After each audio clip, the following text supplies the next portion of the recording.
말씀 나누겠습니다. 말씀은 제가 지난 금요일인가 토요일 날 우리 말씀 묵상 중에 어떤 한 단어가 저한테 좀 꽂혔습니다. 그 단어는 여러분 사도행전 20장 13절에서 14절 한번 보시겠어요? 사도행전 20장 13절에서 14절을 보시면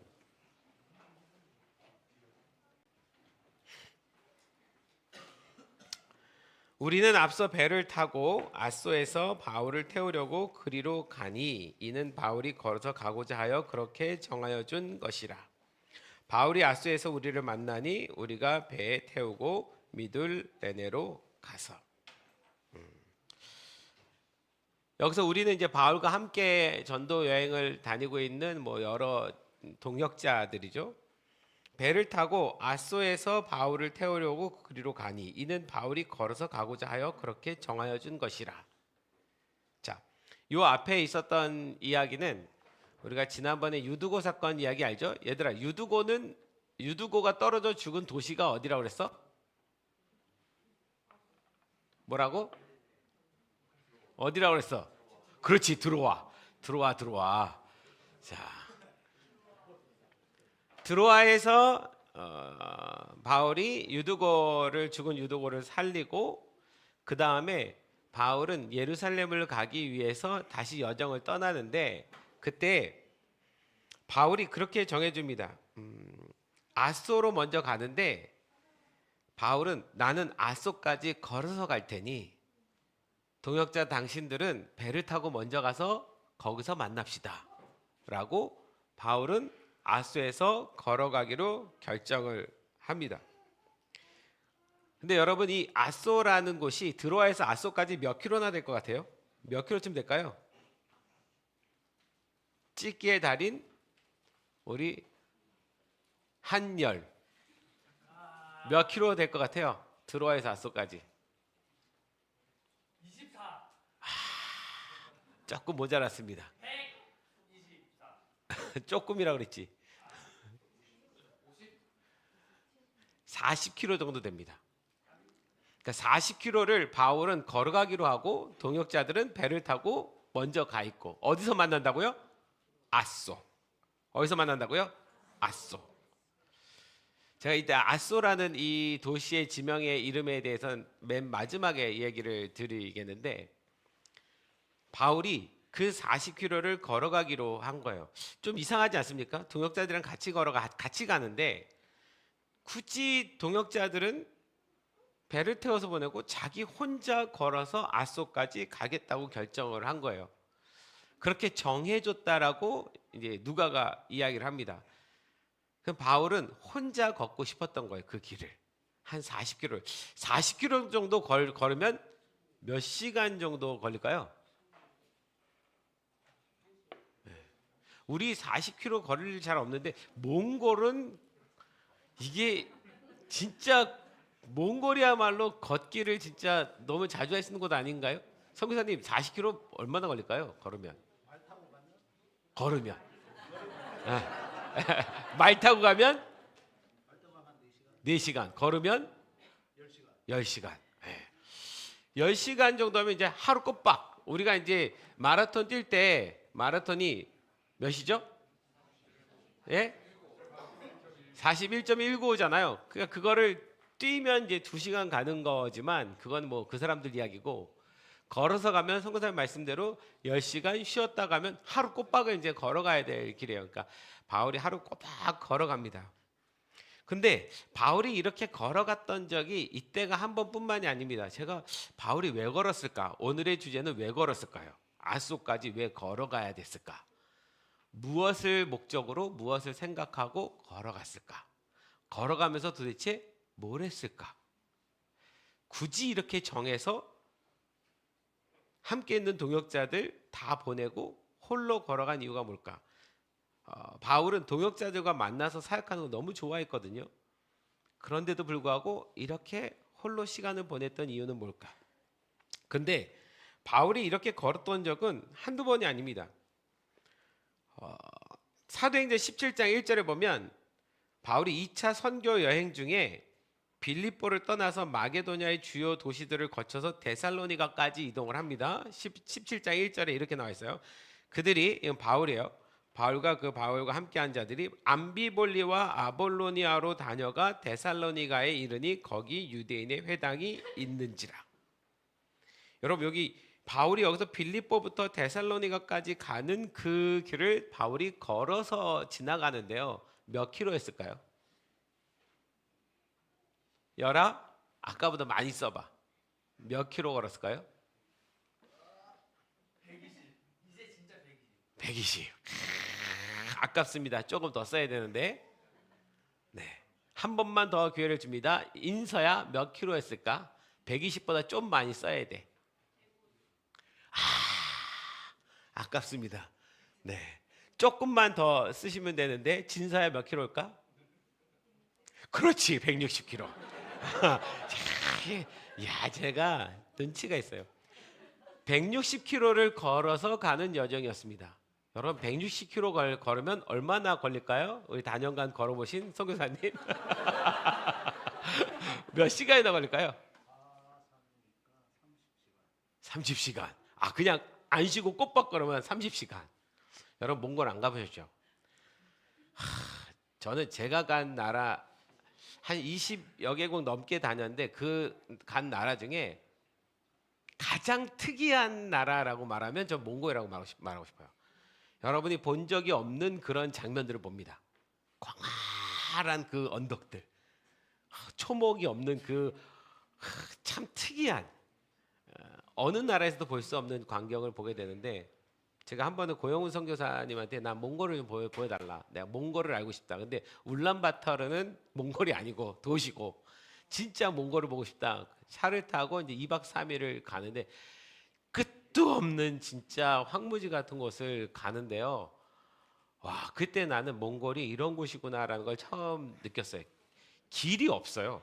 길이 없는데 차로 알아서 가요. 그리고 차로 그냥 산을 넘어 다녀요. 근데 내비도 없고 뭐도 없어요. 그냥 나침판처럼 방향만 보고 북쪽 그러고 북쪽으로 그냥 가는 거예요. 그래서 야, 몽골 그 옛날에 고영훈 선교사님이 그 얘기를 하더라고요. 자기가 함께 이제 같이 있었던 그 함께 그 신앙생활한 그 친구가 부모님 찾아뵈러 가야 한다고 해서 나도 같이 가자 그래서 같이 갔대요. 같이 갔는데 그 부모님이 이제 그 유목하시는 분이잖아요. 양떼들 이렇게 뭐 이렇게 해가지고 이렇게 다니면서 초목에.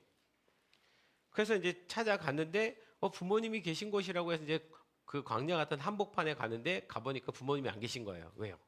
거기서 끝나고 다른 데로 이동을 하신 거예요. 부모님이 어디로 가는지 몰라요. 그러니 그 옆에 이웃 주민에 가가지고 우리 부모님 어디로 갔냐 그랬더니 어디로 갔다고. 그래서 그 방향으로 3일을 걸어갔대요. 걸어갔더니 거기서 만난 거예요.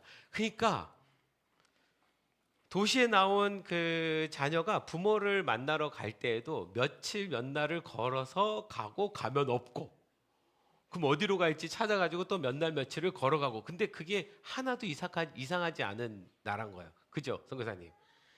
와, 저는 진짜 160km를 바울이 갔습니다. 이때뿐만이 아니에요. 바울이 사도행전 18장 1절에 보면 그의 바울이 아덴을 떠나 고린도에 이르러, 아덴을 떠나서 고린도에 이르는데 고린도까지 가는 길이 몇 킬로일까요? 자, 요거는 160보다 조금 적습니다. 인서야, 다시 기회를 줄게. 160보다 조금 적어. 몇 킬로? 160에 절반 80km를 걷습니다. 자, 사도행전 20장 1절부터 3절에 보면은 에베소에서 큰 소동이 있은 후에 바울은 마게도냐로 떠났다가 다시 헬라 고린도를 거쳐서 예루살렘으로 향하려고 합니다. 그런데 그때 유대인들이 바울을 죽이려고 하는 이야기를 듣게 되고, 바울은 제자들은 배를 타고 보내고 자기는 또 걸어서 돌아서 갑니다. 바울이 왜 이렇게 많이 걸었을까요? 그런데 바울이 이번엔 앗소에 작정하고 나는 홀로 걸을 테니 당신들은 배를 타고 가십시오라고 얘기를 합니다. 그러면 바울은 걷는 것은 바울에게 있어서 중요한 어떤 일이에요. 어떤 목적을 가지고 있는 거예요. 왜 걸었을까요? 걸으면서 무슨 생각을 했을까요? 걸으면서 바울이 뭔가를 정리한 듯 보여요. 그리고 걸으면서 하나님의 자기를 향한 뜻이, 계획이 무엇인지를 분별하는 것처럼 보입니다. 바울이 왜 걸었는지를 보면 20장 그 걷고 난 다음에 바울이 한 얘기를 보면 약간 유치해 보일 수 있어요. 20장 한번 보세요. 사도행전 20장을 한번 보세요. 자, 13절부터 다시 한번 볼게요. 제가 이거는 표준 세번역으로 읽어볼게요. 세번역으로. 우리는 배에 먼저 가서 배를 타고 앗소로 떠났다. 우리는 거기에서 바울을 배에 태울 작정이었다. 그것은 바울이 앗소까지 걸어가고자 해서 그렇게 정한 것이다. 우리는 앗소에서 바울을 만나서 그를 배에 태우고 미들레로 갔다. 자, 걸어서 만나서 이제 같이 갔어요. 그리고 우리는 거기서 떠나서 이튿날 기오 맞은편에 이르고 다음날 사모에 들렀다가 그 다음날 밀레도에 이르렀다. 이런 행로를 취한 것은 바울이 아시아에서 시간을 허비하지 않으려고 에베소에 들르지 않기로 작정하였기 때문이다. 그는 할 수 있는 대로 오순절까지는 예루살렘에 도착하려고 서둘렀다. 자, 여기 서두르는 바울의 모습 보이죠? 이렇게 서둘러야 되는데 왜 앞에서는 앗소까지 걸어가면서 시간을 질질 끈 거예요? 앗소까지 걸어가면서 바울이 무언가를 깨닫고 정리를 하고 생각을 합니다. 그리고 답이 나왔어요. 그래서 서둘러서 움직이기 시작하는 거예요. 17절에 보면 바울이 밀레도에서 에베소로 사람을 보내서 교회 장로들을 불렀다. 바울이 에베소에서 큰 부흥을 한번 일으켰잖아요. 에베소가 아시아에 있는 그 곳인데 바울에게 너무 소중한 교회입니다. 장로들을 글로 불렀어요. 왜? 사실은 이 장로들을 만나서, 교회 장로들이죠, 이 바울이 마지막으로 하고 싶은 어떤 유언과 같은 메시지가 있는데 당신이 갔다 오기에는 시간이 너무 걸리니까 그들을 불러서 여기서 만나고 성도들에게 그 장로들이 말을 전해달라는 거예요. 장로들이 오니 바울이 그들에게 말하였다. 자, 이제부터 이 말을 들으면 바울이 앗소까지 걸어가면서 무슨 생각을 했는지를 우리가 이해해 볼 수 있습니다. 여러분은 내가 아시아에 발을 들여놓은 첫날부터 여러분과 함께 그 모든 시간을 어떻게 지내왔는지를 잘 아십니다. 나는 겸손과 많은 눈물로 주님을 섬겼습니다. 그러는 가운데 나는 또 유대 사람의 음모로 내게 덮친 온갖 시련을 겪었습니다. 여러분, 바울이 겪은 시련은 우리가 상상을 할 수가 없는 수준이죠. 얼마나 많은 시련을 겪었습니까? 근데 그 시련을 다 누구에게 겪은 거죠? 같은 유대인들에게 겪는 거죠. 바울이 그 유대인들에게 핍박과 시련을 겪을 때 바울에게는, 저는 이렇게 생각해요. 바울에게는 어떤 트라우마가 없을까요? 끊임없이 자기를 죽이려고 쫓아다니는 사람들, 자기만 보면 돌더지는 사람들, 자기만 보면 비방하는 사람들, 어디를 가든 그런 사람들이 항상 있는 거예요. 그럼에도 불구하고 복음을 끊임없이 전했어요. 그런데 아무리 바울이라 할지라도 이 유대인의 끊임없는 시험과 핍박은 바울조차도 감당하기 힘든 거예요. 그래서 뭐라고 표현합니까? 많은 눈물로 온갖 시련을, 이런 표현을 씁니다. 바울에게는 두려움이 있을까요, 없을까요? 얘들아, 있을까 없을까? 있겠지. 바울은 불안한 마음이 있을까 없을까? 있겠지. 바울 사람이에요. 사람이라고요. 예수님도 겟세마네 동산에서 할 수만 있으면 이 잔을 내게서 거두면 안 됩니까? 말씀하시는 정도인데 바울이라고 그렇게 강심장 아닙니다. 바울도 걱정되고 불안하고 어딜 가든 이 핍박이 따라오니까 여러분 같으면 그런 삶을 살려면 살겠습니까? 명렬아, 넌 그렇게 살면 살래? 네가 조만간 강원도로 갈 건데 강원도에서 어떤 핍박과 시련이 일어날지 모르겠지만 우리 인생에 수도 없이 매일같이 반복되는 이 시련이 있다면 이 시련이 우리를 강하게만 해줄 것 같지만 사실 그 시련을 당할 때마다 그 트라우마가 장난이 아닙니다. 바울이 뭔가 감지했어요.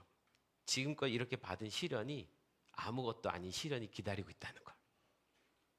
그게 약 감지가 됐어요. 뭔가 이전보다 더 강한 시련이 오겠구나라는 것이 느껴졌어요. 성령님의 인도하심으로. 바울이 그게 뭔지를 파악을 해야 돼요. 그래서 저는 아소까지 걸었다고 생각합니다. 걸어가면서 하나님께 묻고 하나님 뭘 원하시는지를 앞에 계획하신 하나님의 계획이 무엇인지를 바울은 이해해야 되는 거예요. 그리고 또 한편으로는 불안한 자신의 마음을 달래야 돼요. 두려워하는 자신의 마음을 두렵지 않게 만들어줘야 돼요. 동료들과 같이 있을 때는 같이 밥 먹고 떠들고 얘기하고 하면서 이 마음의 정리가 안 되는 거예요. 혼자 정리할 시간이 필요한 거죠. 여러분, 바울도 혼자 정리할 시간이 필요하다 안 하다? 하다.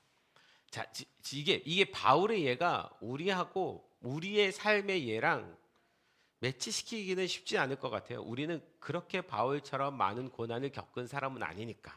그럼에도 불구하고 우리 인생에도 작은 고난이 옵니다. 지금 대학 가는 아이들 여기 5명, 4명 이제 앉아 있는데 얘네 이제 대학 가서 신나겠죠? 근데 우리는 알아요. 대학 들어간 다음부터 우리 인생이 어떻게 되는지. 그 다음부터 자기 인생을 자기가 책임져야 될. 이전에는 부모님의 그늘 아래 있었지만 점점 자기 인생을 살아가는 거예요. 부모를 떠나면 행복할 것 같지만 시간이 지나가면서 자기가 부모가 돼보면 혼자 이 인생을 감당하는 것이 얼마나 힘든지를 알게 되죠. 어저께 예일이네 잠깐 다녀왔습니다. 아기를 데려왔는데 목욕을 어떻게 시킬지 몰라가지고 사모님이 가셔서 아기 씻는 거 같이 해주러 갔습니다. 이제 이 아이들의 인생은 자기의 인생들은 끝났습니다. 오직 그 아기의 인생에 모든 걸 다 걸어야 되는 이 아이들에게도 수많은 어려움이 올 겁니다. 왜냐하면 우리 다 자식 키워서 알지만 자식을 키우면서 겪는 고난도 큽니다. 이 아이가 당하는 환난이 다 내 거니까요. 그죠? 어쨌든 바울은 그 두려움 가운데 지금 야소까지 걸어갑니다. 자, 그러면서 뭐라고 얘기하는지 한번 더 보십시오. 나는 또한 유익한 것이면 빼놓지 않고 여러분에게 전하고 공중 앞에서나 각 집에서 여러분을 가르쳤습니다. 나는 유대 사람들에게나 그리스 사람에게나 똑같이 회개하고 하나님께로 돌아와야 하고 우리 주 예수를 믿어야 한다고 증언하였습니다. 보십시오. 이제 나는 성령에 매여서 예루살렘으로 가는 길입니다. 거기서 무슨 일이 내게 닥칠지 모릅니다. 구체적으로 무슨 일인지 모르겠지만 아주 힘든 고난이 기다리고 있다는 것을 알게 된 거예요. 그래서 바울은 그 고난을 받아들일 마음의 준비가 필요했습니다. 그래서 걷는 거예요. 자, 이 걷는 게 어떤 유익이 있는지 좀 이따 다시 설명을 제가 드릴게요. 근데 여기 성령에 매여서란 말은 내가 지금 의지적으로 내가 하고 싶어서 하는 일입니까? 그분이 이끄시니까 끌려가는 겁니까? 그분이 이끄시니까 끌려가는 거예요. 할 수만 있으면 여러분, 할 수만 있으면 주님이 우리에게 해목이한테 얘기하는 거예요. 자, 내가 너한테 고난을 줄 수도 있고 평안을 줄 수도 있어. 뭘 선택하든 죄가 아니야. 네가 선택하는 걸 선택해봐. 넌 뭘 선택할 거야? 평안이죠. 우린 평안이에요. 그런데 이 바울은 지금 성령에 매여버렸습니다. 성령에 매였다는 건 고난을 선택할 수밖에 없는 마음을 가져버리게 된 거예요. 바울도 평안하고 싶죠. 그러나 성령님이 지금 나를 어디로 끌고 가시는지를 이해하는 거예요. 우리 선교사님의 삶이 그렇지 않습니까? 자기가 원해서 간 길이 있나요, 선교사님? 없어요. 내가 원해서가 아니라 그분 끌려서 가다 보니 거기까지 가는 거죠. 바울이 거기에서 무슨 일이 내게 닥칠지 나는 모릅니다. 다만 내가 아는 것은 성령이 내게 일러주시는 것뿐인데 너는 어느 성읍에서든지 투옥과 환란이 나를 기다리고 있다는 것입니다. 어느 성읍을 가든 투옥은 뭐예요? 감옥에 갇히고 환란이 나를 기다리고 있다. 자, 이게 내 앞에 펼쳐진 길이라면 여러분은 가시겠습니까? 자, 난 갈 거야. 손 들어보세요. 네가 뭘 몰라서 그래. 네가 뭘 몰라서 그래. 네. 근데 사실 시작은 몰라서 가는 거죠. 그래도 그 마음에 축복한다.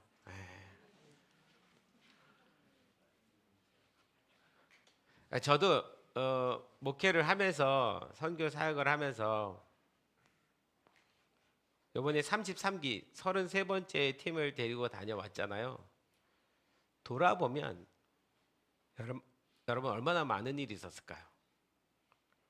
33년 동안 팀 데리고 다녀오면서 노방전도 사역만 몇 번을 했는지 셀 수가 없는데 수백 번, 어쩌면 뭐 1000번이 넘을 수도 있겠죠. 근데 우리 알잖아요. 한 번의 노방전도 사역이 얼마나 에너지가 소모되고 얼마나 많은 위험 부담을 갖고 있는지. 수천 번을 했는데 그럼에도 적응은 안 돼요. 매일 두렵고 매일 걱정되고 매일 염려되고 혹시 우리 아이들 중에 무슨 사건 사고 일어날지 않을까 또 염려되고. 바울은요,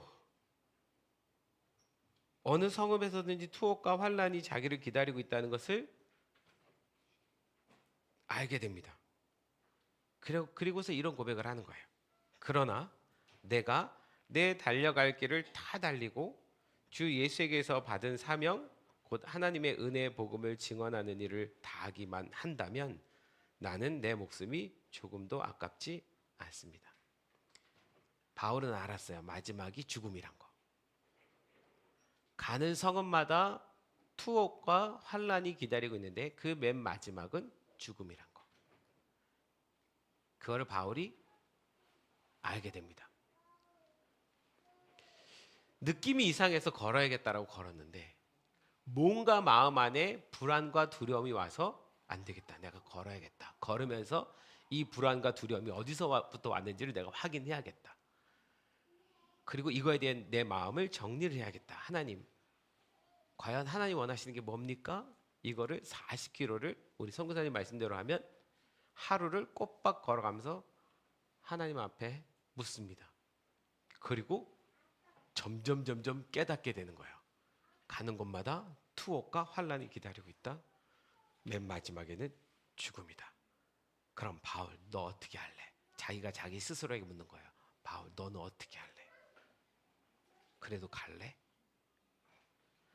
바울이 거기서 하나님 앞에 이 약속을 하는 거예요. 주님, 내가 달려갈 길을 다 달리고 주 예수께 받은 사명, 그 은혜의 그 복음을 증거하는 일을 다 하기에는 내 목숨이 조금도 아깝지 않습니다. 이 고백을 마지막으로 끝내고 제자들을 만나는 거예요. 그 40km를 걸어가면서 이 고백 하나가 만들어지는 겁니다. 네가 건우지? 제가 건우 나이 때, 그러니까 저는 태어나서부터 뭐 집에서 저희 할머니가 넌 나중에 커서 목사가 될 거야라고 해서 저는 그냥 세상에 직업 목사 하나밖에 없는 줄 알고 그렇게 세뇌당해서 살았어요. 그러면서 이제 신학 가야 된다는 거 알고 있었고 제가 건우 나이 때에 성경을 읽다가 이 구절을 보고 너무 감동을 받았어요. 환난을 당해보지 않은 자가 이 말씀을 보는 순간 너무 멋진 거예요.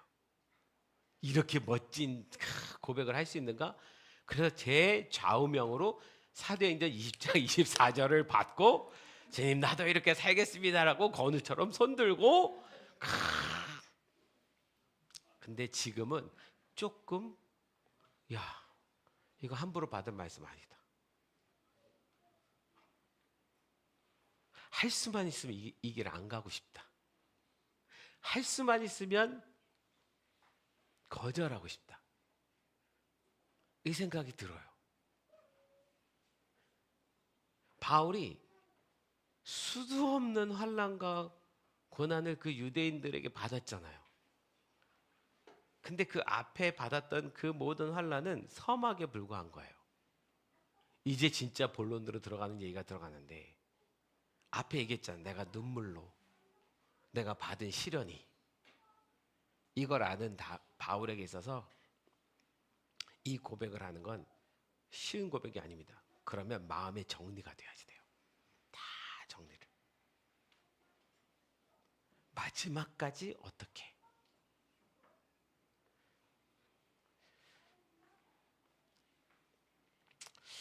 자, 25절부터 보십시오. 나는 여러분 가운데로 들어가서 그 나라를 선포하였습니다. 그런데 이제 나는 여러분 모두가 내 얼굴을 다시는 볼 수 없으리라는 것을 압니다.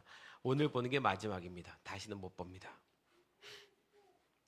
그러므로 나는 오늘 여러분에게 엄숙하게 증언합니다. 여러분 가운데서 누가 구원을 받지 못하는 일이 있더라도 내게는 아무런 책임이 없습니다. 이거는 구원받은 사람이 구원을 잃는다는 얘기가 아니라, 내가 복음을 전했던 그 에베소에 있는 수많은 사람들, 그 복음을 들은 사람들, 그 사람들이 구원받느냐 못 받느냐의 책임이 나한테는 없습니다. 나는 전한 자로서 책임을 다했습니다. 그들이 누가 구원을 받을지 아닐지는 하나님 뜻입니다. 내가 전하지 않았으면 내가 그 책임을 받아야 되는 자이지만 나는 다 전했습니다. 내게는 아무런 책임이 없습니다. 그것은 내가 주저하지 않고 여러분에게 하나님 모든 경륜을 전해 주었기 때문입니다. 여러분은 자기 스스로를 잘 살피십시오. 또 여러분은 양떼를 잘 보살피십시오. 성령이 여러분을 양떼 가운데서 감독으로 세우셔서 하나님께서 자기 아들의 피로 사신 교회를 돌보게 하셨습니다. 장로님 여러분들 잘 돌봐주십시오. 성도들을 내가 떠난 뒤에. 문제는 바울이 아소를 걸어가면서 하나님께 또 다른 얘기를 하나 들었어요. 내가 떠난 뒤에 바울이 세웠던 수많은 교회들 있잖아요. 사나운 이리들이 여러분 가운데로 들어와서 양떼를 마고 헤아리라는 것을 나는 압니다. 자기가 투옥과 환란이 기다리고 있다는 것도 힘든 일이지만, 어쩌면 더 힘든 일이 자기가 떠나고 난 다음에 수많은 이리들, 사단의 유혹에 빠진 자들, 거짓 교사들, 이런 사람들이 들어와서 교회를 마구 흔들 것을 얘기하는 거예요. 바로 여러분 가운데서도 제자들을 이탈시켜서 자기를 따르게 하려고 어그러진 것을 말하는 사람들이 나타날 것입니다. 그러므로 여러분은 깨어 있어서 내가 3년 동안 밤낮 쉬지 않고 각 사람을 눈물로 훈계하였던 것을 기억하십시오. 나는 이제 하나님과 그의 은혜로운 말씀에 여러분을 맡깁니다. 하나님 말씀은 여러분을 튼튼히 세울 수 있고 거룩하게 된 모든 사람들 가운데서 여러분으로 하여금 유업을 차지하게 할 수 있습니다. 자, 여러분 앗소까지, 성경은 단순히 그냥 간단하게 앗소까지 걸어갔다 이렇게 표현되어 있지만, 저는 앗소까지 걸어가는 바울의 마음이 너무 궁금했고, 무슨 생각을 했고, 왜 그 걸어감이 필요했고, 무엇을 정리하려고 했는지, 그게 이 말씀을 보니까 잘은 모르겠지만 상상이 가고 이해가 가더라고요. 그 40km를 걸으면서 마음의 정리를 다 하고, 그 정리한 말씀이 20장 24절 내가 달려갈 길을 다 가고, 이 고백인 거죠. 바울 안에도 불안이 있고 두려움이 있습니다. 사람이, 어떤 사람도 불안과 두려움이 없는 사람이 없습니다. 있어요. 어쩌면 더 큽니다. 우리는 우리 살면서 이렇게까지 고난을 받을 일 잘 없어요. 그런데 하나님의 일에 맨 앞에 선 사람들은 더 많은 고난과 환란이 항상 있습니다. 우리 선교사님 24년 그 낯선 땅에서, 그 황무지 같은 몽골 땅에서 쉬운 삶이었겠습니까? 쉽지 않은 삶입니다. 24년을요. 한국은 점점 잊혀져 가고, 그죠 선교사님? 이제 아마도 뭐 제가 오늘 처음 뵀어요. 사실은 나중에 교제를 좀 하고 싶은데, 24년이 지나면서 바울과 같은 똑같은 마음을 가질 것 같아요. 몽골 현지 세웠던 제자들, 성도들에게 이제 너희들의 믿음의 생활을 잘 해야지 된다. 내 할 일은 이제 다 끝나간다. 그렇게 이양해야 되는 시간이 다가올 거예요. 아마 지금 안식년으로 들어왔어도 안식년을 제대로 누리지 못하고 중간중간에 뭔가를 또 가서 확인하고 또 하고 또 돌아오고 이렇게 반복하고 계신 것 같은데 오늘 성사님 오실 줄은 저는 전혀 몰랐지만 저는 이 말씀을 이번 주 묵상하면서 그 아소로 가는 여정에 그 바울의 심령이 굉장히 궁금했고 그 마음을 알고 싶었는데 오늘 오신 선교사님이 그 삶을 살아가고 있지 않은가라고 생각을 해봅니다. 자, 여기에 두 가지만 언급하고 마칠게요. 걷는 거요. 바울이 40km 걸었어요. 아까 얘기하긴 또 160km 걸었어요. 80km 걸었어요. 진짜 바울이 많이 걸었어요. 그 걷는 동안에 바울이 뭘 했을까? 걷는 것에 대한 생각을 많이 했는데 바울도 불안과 두려움이 있을 수밖에 없다고 얘기를 했어요. 그럼 그 불안과 두려움을 이기고 사명을 받아야 되는 거예요. 저는 예전에 이렇게 생각했습니다. 사명을 받으면 불안과 두려움은 저절로 사라진다고 생각했어요. 그런데 아니더라고요. 내 안에 불안과 두려움이 있으면 사명을 못 받습니다. 이 불안과 두려움을 잠재워야 그 다음에 내가 다시 사명에 대한 마음을 받을 수 있는 거예요.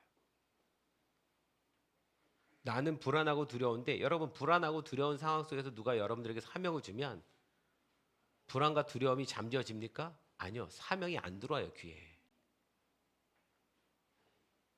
바울이 왜 걸었느냐? 앞으로 자기에게 당할 어떤 일들에 대한 이야기를 문득 들었는데 그건 다 환란이에요. 투옥이에요. 그 불안과 두려운 마음을 먼저 잠재워야지 돼요. 내려놔야지 돼요. 그리고 하나님의 인도하심을 구해야지 돼요.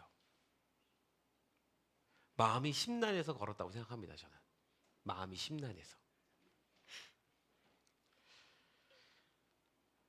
제가 이번 주에 우연찮게 어떤 영상을 보다가 마음의 불안과 두려움을 잠재우는 법, 뭐 이렇게 해서 심리학에서 그러니까 뇌과학자가 말한 이야기를 이렇게 영상을 보게 됐어요. 그런데 참 좋은 인사이트가 있었어요. 그냥 잠깐 들어보세요. 그 뇌과학자가 한 얘기가.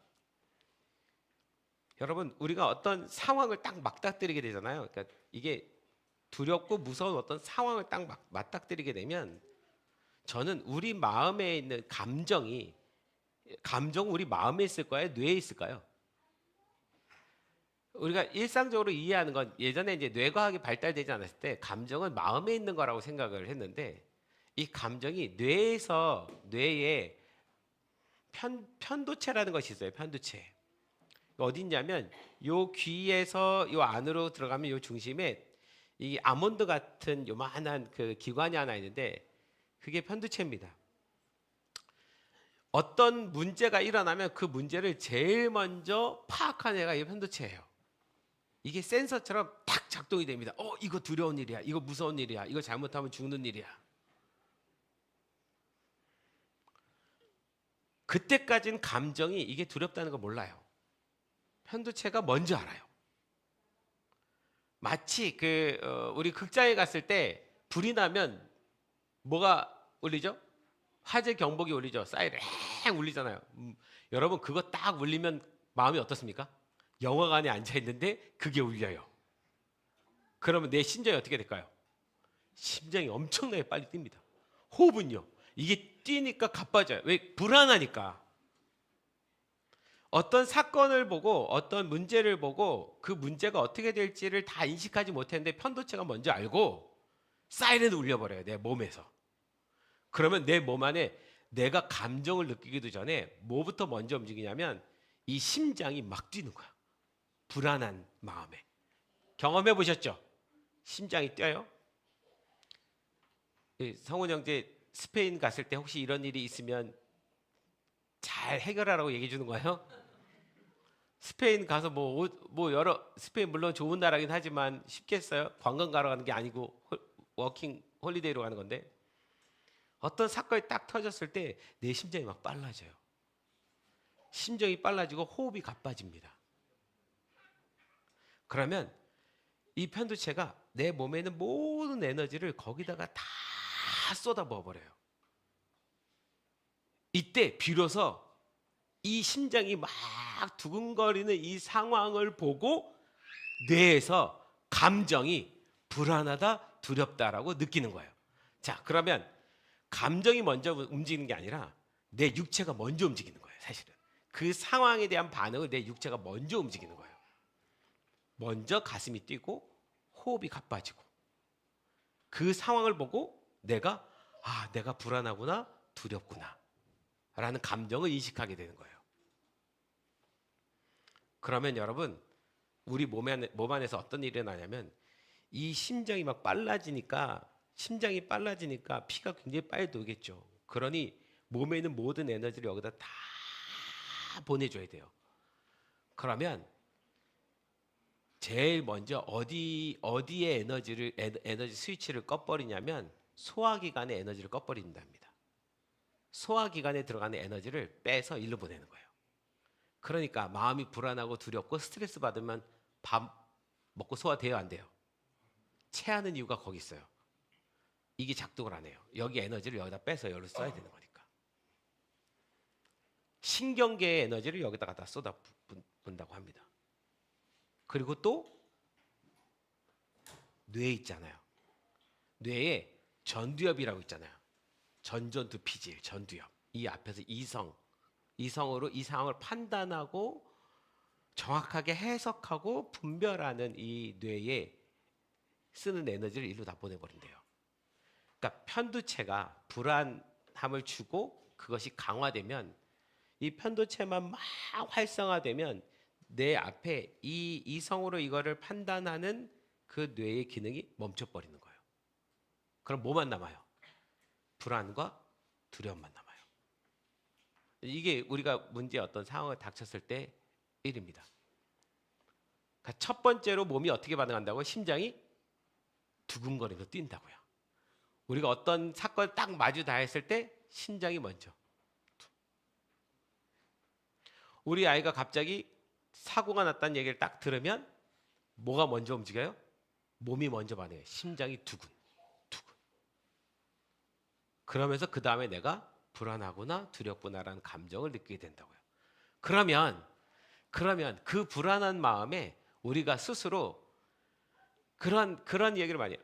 불안해하지 마, 걱정하지 마. 이렇게 계속 내가 나한테 얘기한들 걱정이 사라집니까? 안 사라집니까? 안 사라져요. 내 감정을 내 생각으로 제어를 못합니다. 순서가 있대요. 뭐부터 잠재워야 돼요? 쿵쾅쿵쾅 대는 이 심장을 가라앉혀야 돼요. 그래야 뇌가 불안하다, 두려움이다라는 것을 느끼는 것이 소모되고 희석되는 거예요. 그래서 그 뇌과학자가 3가지를 얘기를 하더라고요. 첫 번째, 만약에 그런 상황이 오면 첫 번째 할 일은 어깨를 툭 떨어뜨리래요. 우리가 왜 어떤 사건이 일어났을 때 막 복닥복닥 하다가 어느 순간에 체념하듯이 이럴 때 있잖아요. 그걸 왜 하냐면 그렇게 해야 심장 박동이 안정되기 시작한대요. 툭 어깨를 내려뜨리고 입을 벌리면서 턱을 내려뜨리고 눈의 초점을 없애버리고 이게 첫 번째 해야 될 일이래요. 그리고 나서 호흡을 길게 쉬고 멈추고 길게 내뱉고 멈추고. 이걸 왜 하냐면 여러분 보세요. 내 몸에 아무 문제가 없을 때, 릴렉스할 때, 아주 평안할 때, 이 심장이 막 뛰지 않을 때 그 몸의 상태로 나를 일부러 만들어준다는 거예요. 편두체는 지금 문제가 생겼어. 그러니까 심장 빨리 뛰어야 돼. 뭐 해야지 돼. 이것 때문에 내 마음에 불안함이 가중되는 건데 이 편두체에게 내가 의도적으로 다른 정보를 주는 거예요. 나는 지금 릴렉스해. 어깨 떨궈들었어. 턱 뺐어. 초점 잃었어. 지금 아무것도 문제가 일어나지 않은 것 같은 나의 몸의 모습으로 일부러라도 내가 만들어주면 편도체가 그렇게 큰 문제가 아닌가? 그렇게 반응을 한다는 거야. 그러면 에너지를 다른 데서 다 끌어다가 썼던 걸 편도체가 다시 풀어주겠죠. 그러면 내 뇌의 전두엽에 있는 뇌가 이성적으로 이 상황을 다시 보겠죠. 이게 내가 놀랄 일이야? 두려워할 일이야? 한번 생각해 보자. 이게 첫 번째 반응이라는 거예요. 여러분, 우리 뇌가 참 재밌죠. 두 번째가 그렇게 하고 난 다음에 걸어야 된대요. 운동을 해야 된대요. 걷고 운동을 해서 내 몸이 의도적으로 심장을 빠르게 뛰게 해주는 거예요. 자, 아까 심장이 빨리 뛰었던 건 걱정과 불안 때문에 심장이 빨리 뛴 거예요. 그런데 걱정스러운 일이 아닌데 내 몸이 운동을 하면서 걸으면서 심장이 빨리 뛰면 편도체가 아무 일이 없는데 심장이 빨리 뛰네. 그럼 별일이 아니구나 라고 여길 수 있다는 거예요. 그래서 여러분, 고민이 많고 생각이 많으면 뭐 합니까? 뛰잖아요. 걷잖아요. 산책하잖아요. 그게 정말 필요한 거였어요. 제가 이거는 성경에 나온 이야기는 아니니까 바울이 왜 중간에 한 번씩 마음이 복잡할 때마다 160km, 80km, 40km 걷는가 했더니 바울도 그 영적인 사람도 마음이 복잡해지면 걷는 거예요. 걸어서 자기의 그 신체를 활성화시켜서 이 안에 계속 위험하고 불안하다고 사인을 보내는 이 사이렌을 멈춰버리게 만드는 거예요. 그리고 나서 세 번째 해야 될 일이 뭔지 아십니까?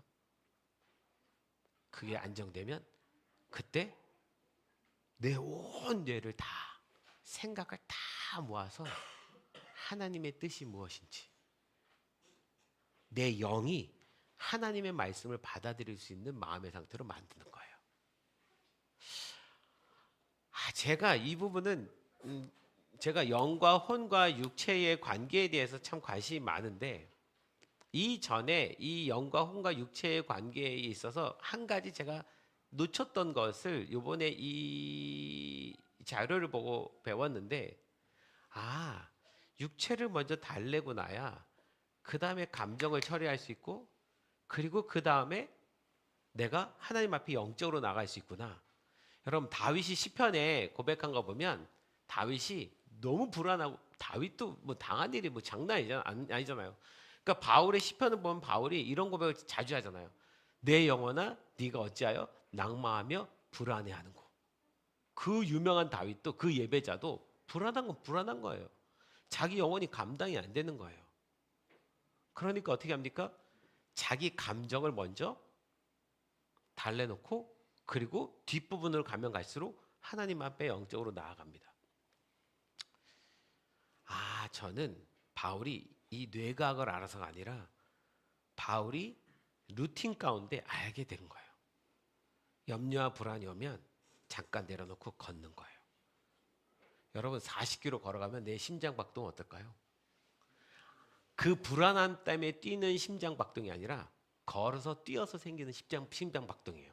그럼 편도체는 야, 이건 위험한 일은 아니네 라고 여기게 만드는 거예요. 그래야 에너지를 다시 온몸으로 흘려보낼 수 있으니까. 그리고 나서 비로소 하나님 앞에 이 모든 앞으로의 상황이 어떻게 될지를 물어보고 그거에 대한 하나님께 답을 얻고 그거에 대해서 하나님 앞에 결정하는 시간을 가져가는 거예요. 제가 오늘 우리 설날인데 많은 성도들이 계시진 않는데 이 이야기가 필요한 사람이 그냥 듣겠다 이런 생각을 했어요. 여러분, 혹시 올해 살면서 무섭거나 두렵거나 불안한 마음이 들면 자, 첫 번째 제가 어떻게 했어? 어깨를 해보세요. 시작. 턱을 어떻게? 초점을 어떻게? 흐리멍텅하게. 이게 제일 아무 일도 안 일어날 때 모습이라는 거야. 이걸 나한테 자꾸 주입시켜서 아무것도 아니라고 표현을 하라는 거야. 그래 전두체, 이 편두체가 정신을 차리니까. 그리고 호흡을 하고 그다음 뭐예요? 걸어요. 요번에 나는 몰랐는데 그 우리 전대윤 형제가 와가지고 아침마다 그 형제가 조깅을 했어요. 그랬더니 우리 청소년들이 다 나와가지고 갑자기 조깅을 다 뛰기 시작하면서 무치 영화의 한 장면처럼 포레스트 검프가 됐어요. 전대윤이 포레스트 검프처럼 뛰니까 뒤에 줄줄이. 그런데 제가 뭘 봤냐면 첫날 와서 적응하기 어렵고 이 상황이 당황스럽고 뭐 너무 힘든 친구들이 있어요. 예를 들자면 우리 환희. 어디 갔어 환희? 환희 첫날 화장실 보고 기겁하고 이 편두체가 내가 여기서 살아남을 수 있을까? 나 어떻게 살아야 되지? 와 이러고 있는 그래서 어쩔 줄 모르는 환희. 그걸 전대현 형제가 봤어요. 그리고 전대현 형제가 같이 씻었어요. 나는 환희가 그 다음날 뛰러 나오지 몰랐어요. 환희가 그 다음날 뛰는데 한 번도 뛰어본 적이 없는데 그 전대현 형제가 6km를 뛰거든요. 아침에 6km를 뛰어갔다 오는 거예요. 그러니까 갔다 와서 저한테 얘기해 주더라고. 환희야 전대현 형제가 환희는 뛸 줄 몰라요. 얘는 한 번도 뛰어본 적이 없는 애예요. 뛰는 폼이 이게 뛰는 게 아니라 이게 뭐라고 표현할지. 그런데 그 아침에 형아들이랑 같이 뛰면서 저는 그 불안한 마음, 그 두려운 마음들, 그 마음들이 달래졌다고 생각해요. 이제 생각해보니까 환희야 그런 거 같지 않니 좀? 그지? 그 힘든데 다음날 또 나왔잖아요. 또 뛰었잖아요. 문제는 그 다음에 발목이 나갔어요. 그래가지고 발목이 나가서 그런데도 환희가 대단한 게 보통 그러면 뛰다가 중간에 멈추고 들어갈 것 같은데 환희는 이를 악물고 갔다 온 어떤 한 그 친구가 환희는요 몸으로 뛰는 게 아니고요 걔는 정신으로 뛰는 거예요. 그런데 그 아침에 아이들이 나는 한 번 뛰고 말겠지 그랬는데 매일매일 아이들이 나와서 6km씩 뛰는 거예요. 근데 그 6km를 뛰려면 아침 6시에 일어나야 되거든요. 우리 알잖아요. 선교제에서 다 늦게 일어나야 되는데. 근데 그것 때문에 좋은 게 하나 있어요. 뭐냐면 새벽 4시에 정원이 사모가 나와서 빨래를 하거든요. 빨래를 하고 그걸 해서 이렇게 해서 딱 내놓으면 6시 얘네들이 나와요. 6시 한 40분쯤에 이제 뛰러 나가야 돼요. 근데 그 기간에 시간이 있으니까 얘네들이 남자애들이 다 나와서 빨래를 다 넣는 거예요. 남자애들이 다 널어주고 그리고서 다 모이면 그 다음에 뛰러 나가는 거예요. 얼마나 아름다운 모습인지 몰라요. 남자애들이 그 새벽에 나와서 빨래를 다 널어주고 다 해주고 그리고 뛰어나가는 거예요. 갔다 온 아이들이 그래서 그렇게 갔다 온 아이들이 사역을 잘 못하냐? 아니요. 아 뛰는 거 참 영적인 거구나 이 생각을 좀 해봐요. 그러면서 자 여러분께 혹여 불안하고 힘들고 두려운 마음이 들거든 여러분 걸으세요. 오래 걸으세요. 그냥 걷지 말고 걸으면서 내 육체를 달래고 주님 앞에 더 깊이 나아가는 시간을 가지세요. 이게 꼭 필요합니다. 성훈 형제 스페인 갔다가 걱정되면 뭐 하라고? 걸어. 스페인 걷기 좋잖아. 걷기 좋아요 도시가. 걸어. 근데 그냥 걷는 게 아니라 나한테 아무것도 아닌 문제라는 것을 인식시키고 그리고 비록 네가 신앙생활을 어떻게 했는지 모르겠지만 그래도 오늘 여기 온 걸 보면 네 마음 안에 하나님 있는 거야. 그러면 하나님 도와주실 거죠. 함께 해주실 거죠. 그 말을 되뇌이면서 걸어. 그러면 그 걸음이 끝나고 돌아오는 시간에 너는 다시 안정돼 있을 거야. 꼭 그렇게 하기를 바라요. 제가 그러고 보니까 진짜 힘들 때 주섬주섬 옷 입고 운동화 신고 밖으로 나갔더라고요. 제 아내가 어디가 그러면 나 좀 걷고 올게. 그리고서는 저 멀리까지 걸어갔다가 뛰었다가 그러고 오는 거예요. 아, 내 몸이 그렇게 해야 되는 걸 아는구나. 그런데 그 뛰고 나서 맨 마지막 저 끄트머리 가서 공원에 벤치에 가서 가만히 이제 앉아 있어요. 그럼 그때 이 상황에 대한 해석이 오는 거예요. 하나님이 이거를 해석시켜 주는 거예요. 이게 지금 내가 어떻게 받아들여야 될지, 앞으로 어떻게 해야 될지. 거기서 답을 얻고 그 다음에 걸어왔던 적이 많았었구나. 그런 생각이 듭니다. 자, 마지막 요 얘기하고 마칠게요. 아쏘. 아쏘라는 이 도시의 이름이 참 특이해요. 그냥 아쏘라고 생각했는데 느낌이 이상해서 이 아쏘라는 도시 이름이 뭘까라고 찾아봤더니 이 아쏘라는 이름의 뜻이 뭘까? 뭘 것 같아? 아쏘. 뭘 것 같아요? 아쏘리? 아쏘라는 이 도시의 이름이 가까이란 뜻이 있어요. 가까이 다가감이란 뜻이 있습니다. 가만히 생각해 봤더니 이 아쏘까지 걸어가는 그 여정이 바울에게 있어서는 하나님께 더 가까이 가는 시간이었던 거예요. 우리 시간에 아쏘가 필요합니다. 하나님 앞에 더 가까이 가는 시간이 필요합니다. 정신없이 바쁘게 일하다가 또 우리가 정신없이 예배하다가 내가 무엇을 예배하고 있는지, 무엇을 위해서 살고 있는지, 이 불안은 어디서 온 건지, 내가 하나님 믿는데도 불구하고 이 삶의 고난과 역경을 받아들이지 못한 나의 이 두려움과 불안함은 어떻게 해야 되는지, 그때 아쏘의 시간이 필요해요. 여러분 호흡을 가다듬고 시간을 내서 걸어요. 걸으면서 교제하세요, 주님과. 걸으면서. 그러면서 걸으면서 주님께 물어보세요. 성령님께서 다 대답해 주실 것입니다. 그러면 그 정리하고 돌아와서 다시 예배 자리로, 기도의 자리로, 모은 자리로 돌아가는 거예요. 때때로 우리 예배가 문제가 있는 것은 뭐냐면 이 영적인 아쏘가 없는 상태로 와서 분주함 가운데 예배를 드리고 불안함 가운데 예배를 드리니까 예배가 하나님 앞에 집중이 안 돼요. 드려지지 않아요. 그러니까 예배를 드렸는데도 변화가 없는 거예요. 영적인 바울도 이랬어요. 다윗도 그랬어요. 우리도 그런 시간이 필요합니다. 이번에 대학 가는 아이들 가서 수많은 일들이 부딪힐 거야. 부딪힐 때 명렬아, 뭐 해야 되겠어? 너는 거기 좋잖아. 강원도잖아. 그냥 산을 타 그냥. 그래서 사단은 언제든 우리를 두렵게 하고 불안하게 해서 우리 영을 빼앗으려고 해요. 그때 그것에 내 편도체가 놀아나지 않게 하세요.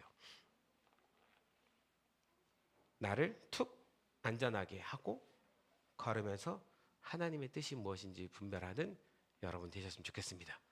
우리에게 아쏘의 시간이 필요합니다. 그래서 저는 이 아쏘의 여정을 예배팀 나와주시고 spiritual walk, 영적인 걸음이라고 말하고 싶어요. 이 영적인 걸음, 걷는 거 여러분 꼭 해보시기를 추천합니다. 그래서 저도 이제 열심히 걸어보려고요. 선교사님, 선교사님 지금 이 안식년이 그 아쏘의 시간이 되기를 축복합니다. 잠깐 돌아서서 삶을, 사역을 돌아보는 이 아쏘의 시간이 꼭 있었으면 좋겠어요.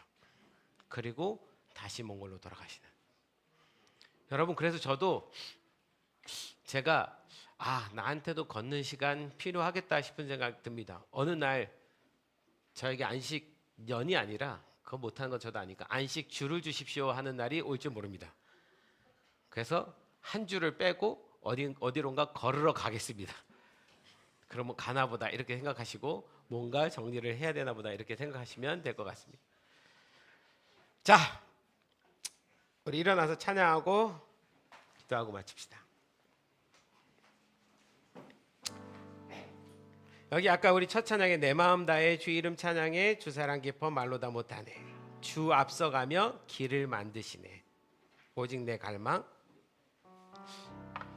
여러분, 그 길은 주님과 함께 걷는 길입니다. 할렐루야.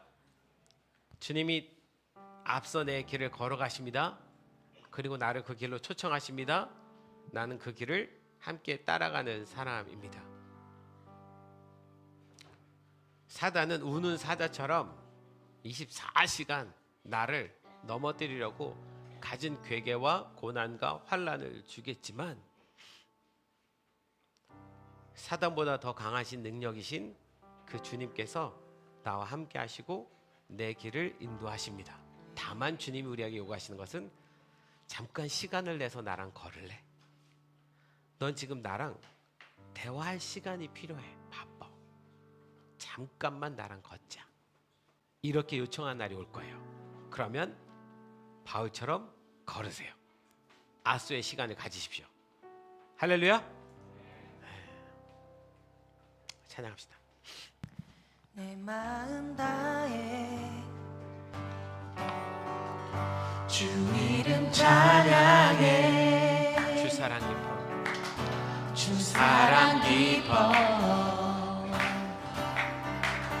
말로 다 못하네. 주 앞서가며 그분이 길을 만드십니다. 길을 만드시네. 악기 풀어주세요. 조직 내 갈망 영원히 주 찬양. 내 마음 다해 내 마음에 힘이 그러면 되시 주님이 힘을 주십니다. 영원한 빛이 되시. 그분이 나의 빛이 되어주시는 거예요. 내 모든 호흡이 주의 행하심 찬양해. 주는 위대한 통치자. 내 모든 것 주께 순복해. 내 삶을 주의 불로 채우소서. 내 마음 다해 주 이름 찬양해. 내 마음 다해 누구를요? 주님을 찬양해. 주 사랑 깊어. 주 사랑 깊어 말로다 못한. 주 앞서가며 주 앞서가며 길을 만드십니다. 길을 만드시네. 나는 그분과 함께 걷는 거예요. 오직 내 갈망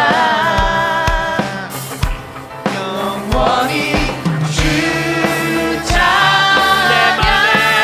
내 맘에 힘이 되신 주 영원한 빛이 되신 주.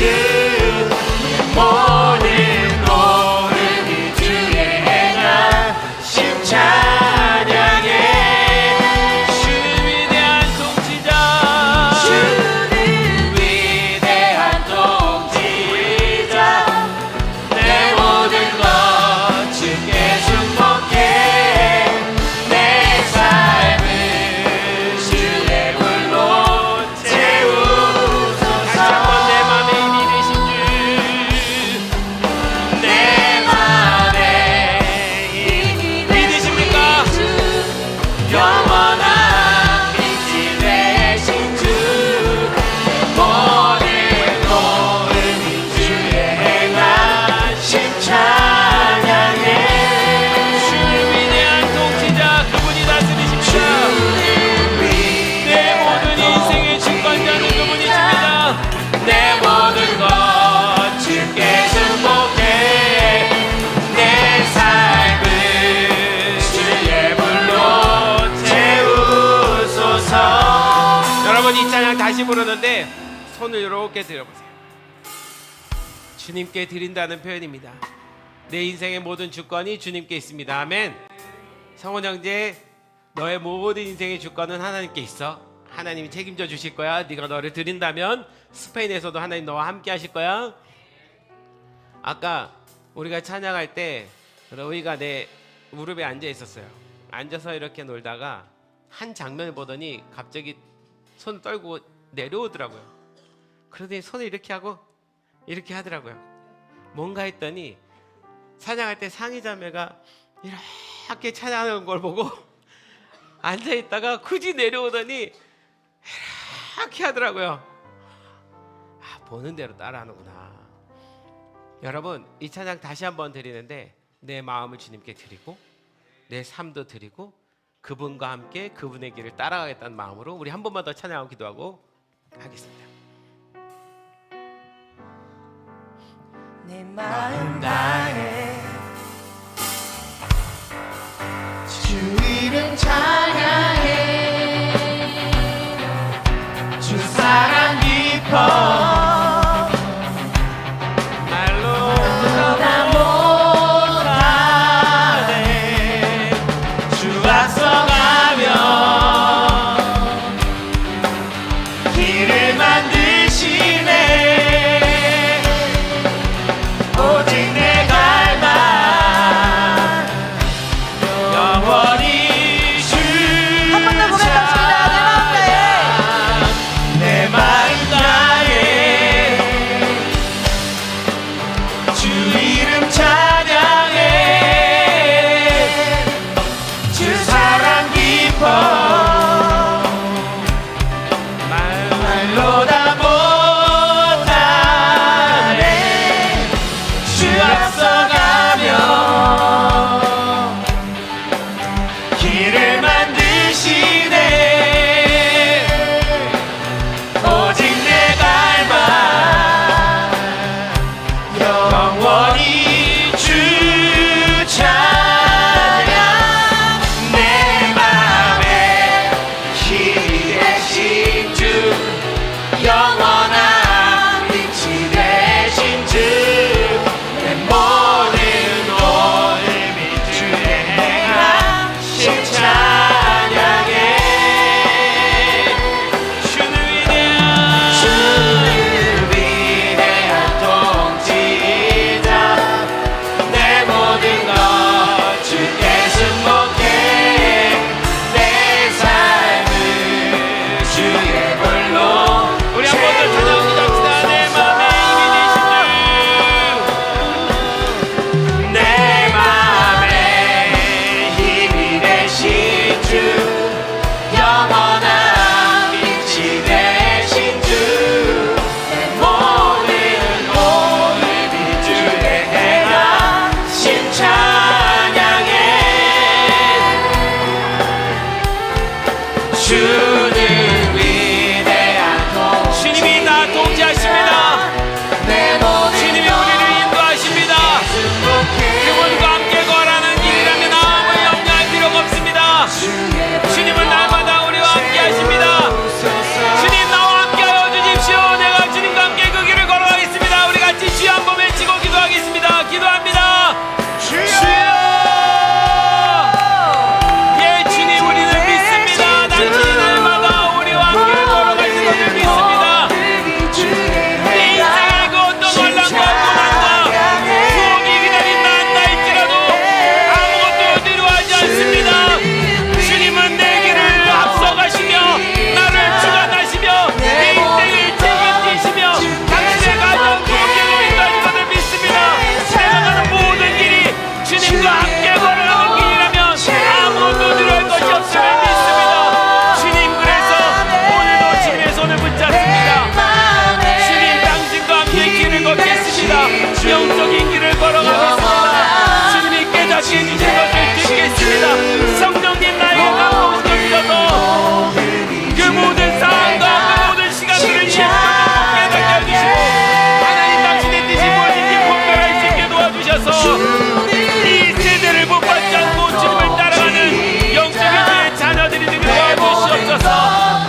되신 주 영원한 빛이 되신 주 내 모든 오늘이 주의 행하신 찬양의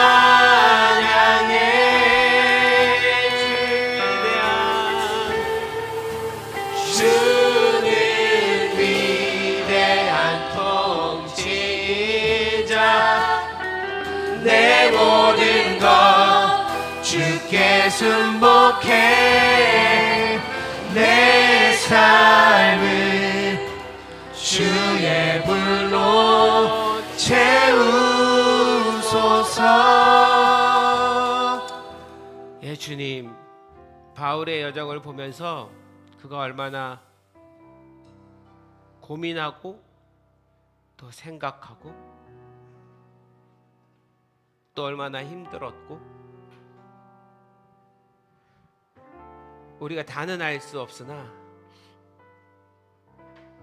그가 앗소를 걸어가면서 자신 안에 있는 두려움, 불안 해결해야 했고 다시 하나님의 사명을 받아야 했고 그 영을 말씀으로 충만케 해야 했음을 봅니다. 주님, 우리 인생에도 끊임없는 고난과 환난이 옵니다. 사단은 할 수만 있으면 우리도 넘어뜨리려고 갖은 괴계를 다 가지고 우리를 유혹하고 시험 들게 합니다. 주님, 그때 두려워하지 않고 마음을 내려놓고 주님과 함께 걸으며 대화하면서 그 모든 상황을 다시 이해할 수 있는 은혜를 우리에게도 허락해 주십시오. 끝까지 우리 인생을 하나님께 드리며 바울처럼 달려갈 길을 다 달려갔다고 말씀한 것처럼 그렇게 살아갈 수 있는 우리가 되기를 소망합니다. 주님, 오늘 귀한 선교사님 방문하셨는데 우리 선교사님 그 사역과 그 삶과 그 인생을 주님 앞에 올려드립니다. 수많은 역경과 고난이 있었음에도 포기하지 않고 이 길을 걸어오게 하신 거 감사합니다. 어쩌면 이 해 주님께서 앗소의 시간을 주고 계신데 주님과 깊이 만나고 함께 걷고 교제하고 그 마음 안에 24년 동안 있었던 모든 아픔과 고통과 혹시 두려움까지도 주님께서 다 제거하여 주시고 새 소망으로 다시 일어나게 도와주시옵소서. 오늘 처음 방문했지만 우리 성훈 형제 2월 24일 날 스페인에 잠시 갑니다. 주님, 낯선 곳에 혼자 가는 당신의 아들을 기억해 주시고 그곳에서도 주님을 찾게 해주시고 주님을 더 깊이 만나게 도와주시고 낯선 그 땅의 길을 걸을 때마다 주님이 나의 손을 붙잡고 걸어가고 계심을 느끼고 깨닫고 돌아오게 하여 주시기를 소망합니다. 이번에 대학 가는 우리 아이들 누구는 강원도로 누구는 또 세종으로 또 누구는 어디로 곳곳으로 떠나가서 새로운 곳에서 새 삶을 살아가기를 터인데 새로운 환경이 일어나는 수많은 일들 속에서도 담대하게 주님과 함께 그 일들을 마주하게 도와주십시오. 이 아이들 지혜롭게 해주시고 모든 사람들에게 은혜를 얻게 해주시고 모든 사람들이 이 아이들을 보고 뭔가 다른 하늘의 은혜가 있는 것을 깨닫게 도와주셔서 어디 가든 주님의 인정을 받는 주의 자녀들이 되게 도와주시옵소서. 주님, 명절을 맞이해서 여러 성도들이 시골로 다 갔습니다. 오랜만에 가족들을 만납니다. 그들에게 앗소의 시간이 되기를 소망합니다. 다시 한번 주님과의 깊은 교제, 평안함 가운데 머무는 귀한 시간이 되도록 인도하여 주시옵소서.